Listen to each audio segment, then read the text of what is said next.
Imagine a world in total turmoil where you would not be allowed to purchase the basic necessities like food, water, and gas. A world that strips you of all of your rights and freedoms unless you agree to possess a certain fateful mark in your forehead or your hand. A mark that represents a license or permission to live in the world's final civilization.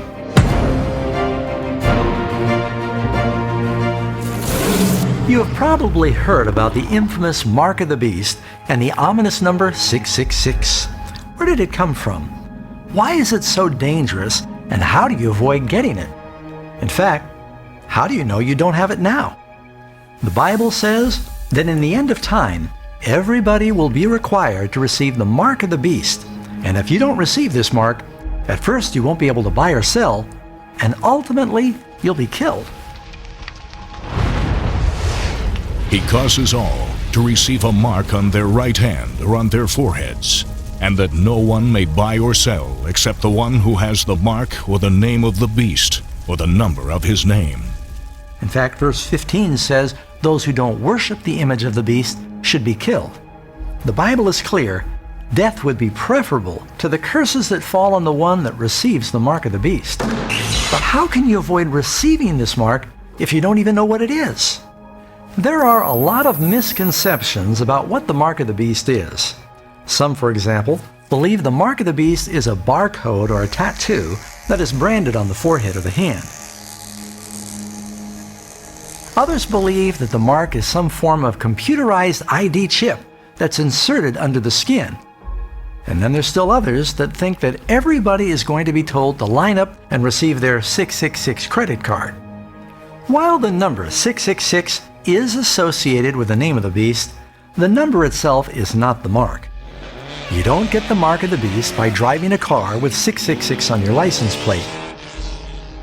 And you'll probably not be struck by lightning if you sit in seat number 666 at some arena or sporting event. The truth is that the mark of the beast is not a physical external mark at all. What's even more surprising is that most people don't realize the Bible teaches everybody in the last days will have one of two marks. One group has the seal of God in their foreheads. The other group has the mark of the beast. The seal of God is having the law of God in our hearts. And these words that I command you today shall be in your heart.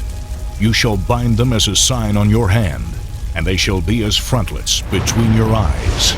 It shall be as a sign to you on your hand, and as a memorial between your eyes, that the Lord's law may be in your mouth.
So we can see from these examples, in the hand and in the forehead is symbolic of having the law of God in our actions and in our thoughts.